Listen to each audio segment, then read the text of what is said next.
שלום, שמי דוד אלגרבלי, אני מודה לכם על הזמן שמקדישים לי.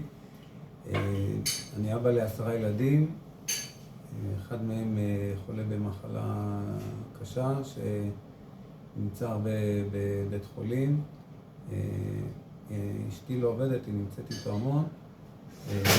אני עובד לפרנסתי בתור נהג הסעות בטנדר.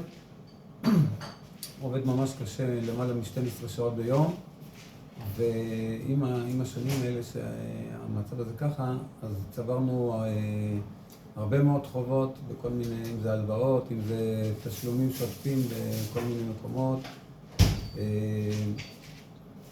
ועכשיו הגיע הזמן שהבן שלי הגדול צריך להתחתן,